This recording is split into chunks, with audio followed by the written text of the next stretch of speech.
살아계신 주 나의 참된 소망 걱정 근심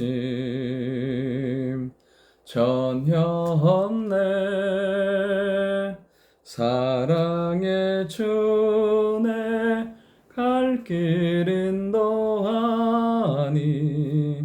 내 모든 삶의 기쁨 늘 충만하네. 아멘. 하나님 말씀 사무엘하 19장 11절부터 20절까지의 말씀입니다. 오늘 이제 본문에 하나님께서 다윗에게 회복의 은혜를 주셨습니다. 그럼 보통 이렇게 회복의 은혜가 주어졌을 때, 하나님의 힘이 주어졌을 때 반응이 다릅니다. 어떤 사람들은 그것을 복수하는 데 씁니다. 복수하는데 모든 에너지와 열정을 다 쏟음으로 다시 파괴적인 관계 가운데 들어갑니다. 반면 그것을 품고 하나 되게 하는 사람이 있습니다. 하나님께서 우리에게 힘과 능력을 주셨을 때 우리의 원한을 갚는 데 쓰는 것이 아니라 하나 되게 하고 하나님의 나라를 세우는데 사용할 수 있는 우리가 될 수 있기를 원합니다. 다윗은 이제 첫 번째, 함께하지 않은 유다 지파를 품고 반역에 가담했던 아마사까지 품는 것을 보게 됩니다. 이제 어제 말씀에 이스라엘 온 지파들이 다윗에게 나왔습니다. 다시 당신이 우리의 왕이 되어달라고. 그런데 다윗이 그 얘기를 듣고 했던 건 무엇이냐면 사독과 아비아달 두 제사장을 유다 지파에 보내면서 말합니다. 너희는 어떻게 이렇게 왕을 모셔오지 않느냐? 너희 지파고 형제고 고륙이지 않냐? 그 왕을 모셔오는데 어찌 게으르느냐? 하나님 앞에서 이제 왕을 온전히 모셔오는 게 맞다, 이렇게 말하고 있습니다. 여러분, 정말 유다 지파는 어떻게 보면 다윗이 쫓길 때마다 어떻게 배신했던 게 뭐냐면 유다 지파예요. 다윗을 사울에게 쫓길 때마다 고발했던 건 유다 지파예요. 그리고 이 압살롬이 반역하자마자 바로 압살롬 편에 섰던 게 유다 지파입니다.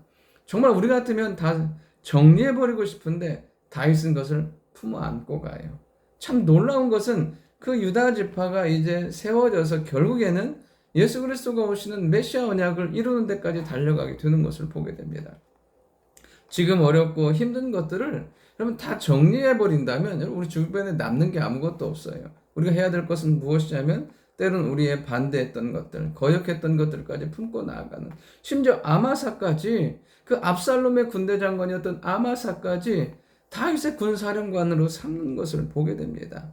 결국 우리의 삶 가운데 하나님 주신 은혜로 복수하고 갚는 게 아니라 품고 회복시키고 은혜 가운데 나아갈 때 하나님의 아름다운 공동체가 세워지고 회복의 역사가 일어나게 될 줄 믿습니다. 두 번째, 모든 유다 지파의 마음을 하나같이 기울게 한다는 것입니다. 14절을 보면 모든 유다 사람들의 마음을 하나같이 기울게 하매, 무엇이요? 다윗의 이 진솔한 고백이, 다윗의 간절한 부탁이 유다 지파의 마음을 하나같이 기울게 하고 왕을 다시 모셔온 데 나아가게 되는 것을 보게 됩니다.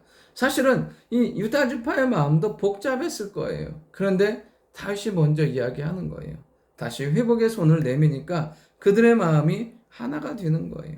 나뉘었던 마음이 하나가 되고 압살롬으로 인해 대적했던 그 마음이 다시 다윗 중심으로 모이게 되는 것을 보게 됩니다. 여러분, 깨어지고 나뉘어진 마음을 하나가 되게 하는 것, 그건 생각보다 쉽지 않습니다. 무엇이요? 하나님의 사랑이, 진실함이, 긍휼함이 있을 때 온전히 하나 되게 되는 것을 보게 됩니다. 오늘 우리가 믿음 안에서, 하나님 안에서 말씀 안에 온전히 서 있어서 때론 나뉜 마음들을 하나 되게 하고, 때론 우리 안에 있던 그 갈등의 모든 것들을 모아서 하나님의 영광 가운데 세워가는 우리가 될 수 있기를 원합니다. 여러분, 사람을 얻는 게 사실은 우리는 내 사람을 얻으려고 하는 게 아니에요. 내 사람 세우려고 하는 게 아니라 하나님의 사람을 세우기 위해서 우리가 믿음 안에서 아름답게 서로를 세워가야 된다는 사실입니다. 오늘도 깨어진 마음, 나누어진 마음을 하나가 되게 하여서 그리스도께 향하게 하는데 사용받는 우리가 될 수 있기를 원합니다. 세 번째, 하나님 안에서 해석하면 된다는 거예요. 16절에 보면 이제 다윗을 저주했던 시므이가 유다 사람들과 베냐민 사람 1000명을 데리고 와서 사과해요. 이것을 제발 마음에 담아두지 말라고, 용서해달라고 이렇게 이야기합니다. 놀라운 건 뭐냐면 이 시므이의 저주를 통해서 다시 깨닫는 거예요. 아, 내가 얼마나 죄인이고 얼마나 하나님의 은혜가 필요한지를 깨닫게 되는 거예요. 그리고 또 누구냐면 그 베냐민 그 누구죠? 시바가 또 나오게 됩니다. 사울의 종 사람 시바가, 그가 결국에는 무비보셋을 속이고 다윗에게 나왔잖아요. 그리고 또 오늘도 보면 나룻배를 가지고 와서 왕이 건너갈 수 있게 해요. 그의 삶 가운데 보면 철저히 이 시바는 자기의 유익을 위해서 움직이는 사람이었어요.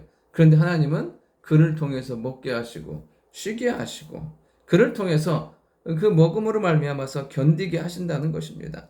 여러분, 우리의 삶 가운데 그때그때 일어나는 일들이 있어요. 때로는 저주와 같은 사건, 이런 시바와 같은 일들이 일어나요. 그러나 그때 필요했던 거예요.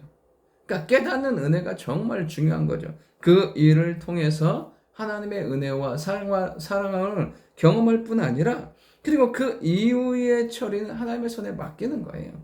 왜? 하나님께서 필요에 따라, 그리고 하나님께서 그들의 삶 가운데 가장 합당하게 갚아주시고 때론 채워주시기 때문에 오늘 우리가 온전히 우리에게 주신 그 모든 힘으로 하나님의 영광을 위해서 살 뿐 아니라 영혼을 세우고 교회를 세우고 하나님의 나라를 세우는 데 사용받는 우리가 될 수 있기를 원합니다. 좋으신 아버지 하나님, 우리에게 힘과 능력 주셨을 때 그 힘과 능력으로 하나님의 나라를, 영혼을 아름답게 세워가는 저희들 되게 도와주시고 모든 상황 가운데 깨닫는 은혜를 허락해 주시고 그때 필요했음을 깨닫고 하나님 앞에 감사하며 하나님의 더 큰 은혜를 구하는 저희들 되게 도와주옵소서. 예수님의 이름으로 기도드립니다. 아멘.